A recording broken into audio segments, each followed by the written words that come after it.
Hello there and welcome to another video.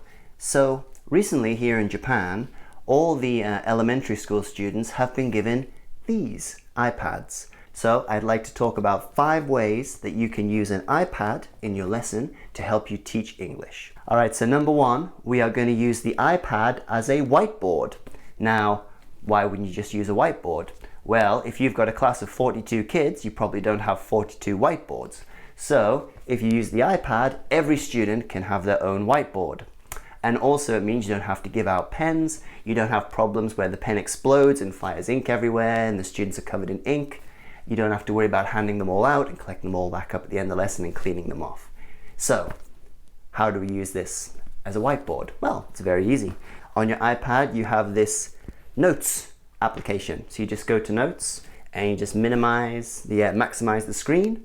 And then you have a little pen icon in the top here and you click on the pen and you make the pen nice and chunky and turn to black, and then woohoo, we got a whiteboard. And then you can just use the eraser, object erase, and you can erase it. So there you go. Every student has their own personal whiteboard. Okay, so number 2, use this as a substitute for bringing in a show and tell item. So often in English class, you are going to do a show and tell activity where the student is going to talk about something that they have or something they like or a place they want to go, a place in their town. There's all sorts of show and tell activities you can do. Usually, if it's something small, they might bring it into class. Sometimes students bring really big things into class. I heard a story once of someone who was really into that, I think it's called airsoft, here in Japan, and one junior high school student brought in their airsoft sniper rifle into school. I don't know how well that went, but so this is an alternative you can use. So just get the students to take a picture of the thing they like, the thing they're going to talk about, and then when they come to school they can hold it up and everyone can actually see the picture of the thing they're talking about at show and tell. So this is my guitar. I love my guitar. I can play the guitar well. Thank you.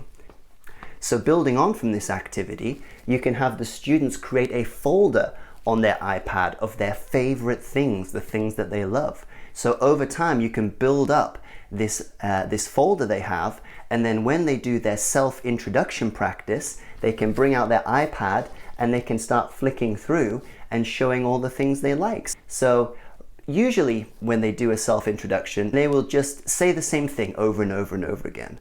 But if you can encourage them to take lots of pictures of different things, then maybe they'll start to vary because they'll want to show their pictures. Maybe they'll go home and have a new idea and take a picture and then add that to their collection of favorite things. Okay, so number 3, you can use your iPad for the Lucky Numbers game. Now what's the Lucky Numbers game? Well, that's a game where you teach the students some kind of target language. Maybe it's what sport do you like? I like soccer. So a simple question. Then you have them stand up, find a partner and interact with the partner using the target language. Then at the end of the interaction, they will write down their partner's number. So that's usually going to be their class number. Every student has their own unique number. So they would write the number down. Then at the end of the time, you would draw random numbers. And if you've got that number written down, i.e. you interacted with that number student, you win. So you can use your iPad to do the Lucky Numbers game. So what you can do, let's say we're doing the target language of what sport do you like? So all the students will tend to have some kind of picture dictionary or textbook that looks like this, and this is the page with the sports on here. So what you can get them to do is to take a photo of one of the sports they like on this page. So just use the iPad. Again, we're in the Notes application here. Just go to the take photo here, like this. So they have a photo of the sport that they like. Okay, so you can find a partner, you can do the interaction. What sport do you like? And the partner replies, I like tennis. Then they ask you, what sport do you like? And you can show them, look, I like soccer, and here's the picture to prove it. And then you can get them to sign their number actually on your picture. So you don't have to carry around the textbook and a picture, you can just carry around this. And then you go and find another partner. Oh, what sport do you like? And oh, I like rugby. Oh, that's nice. What sport do you like? I like soccer. Here. And then your partner signs their number on. So eventually at the end of the game, you're going to have all the numbers written there. Sit down, draw the numbers, and see if you win a prize. Number 4, we can use this iPad to play Ohajiki Bingo. Now I'm pretty sure I've made a video about Ohajiki Bingo, so I'll put a link up here. If I haven't, I guess I'll make one. Ohajiki Bingo is a really good activity. What it requires you do is you have some kind of sheet which has a lot of vocab on it. Then you give each student 3 counters, and they place the 3 counters on 3 pictures. And then you practice the vocab. If they hear a vocab word that has one of their counters on, they can pick up the counter. And the goal of the game is to pick up all 3 of your counters, and that counts as a bingo. So Ohajiki Bingo. And that's the game.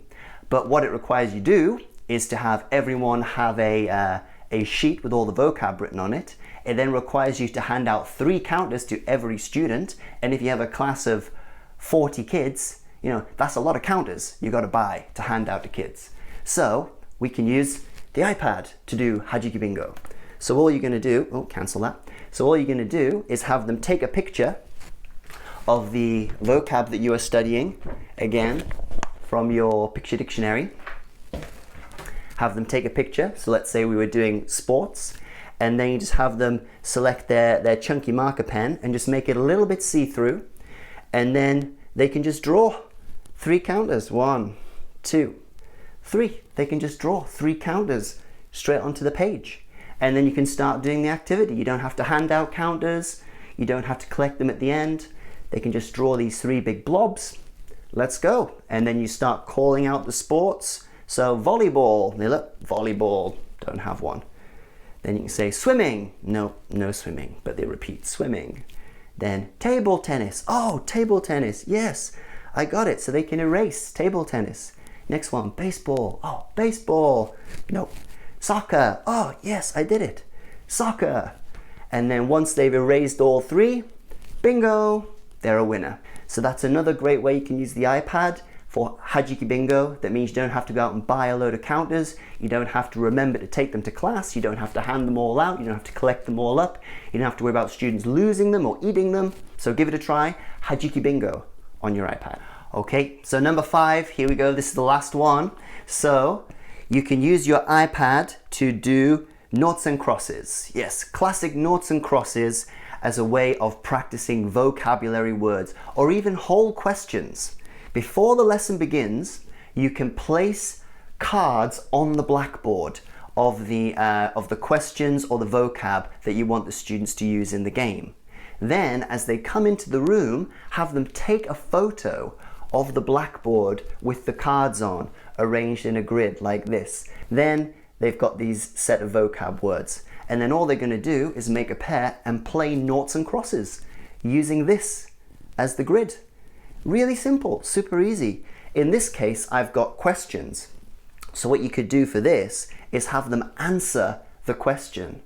The student will look at that middle card and say, I like blue, and put a cross there. Then the partner will maybe, I like soccer, and put a circle. And this one, oh, I want to study English, cross.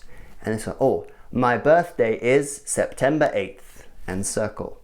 So then, oh, I have to go down here. My name is Lee, cross. And then partner, yes, I do, circle. And then the cross, oh, L-E-E, Lee. Winner.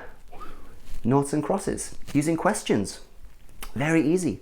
And then all you have to do is just get your eraser out and just erase all the circles and the crosses, and you're good to go again. That's it. The 5th way you can use your iPad to teach English, noughts and crosses. Give it a try.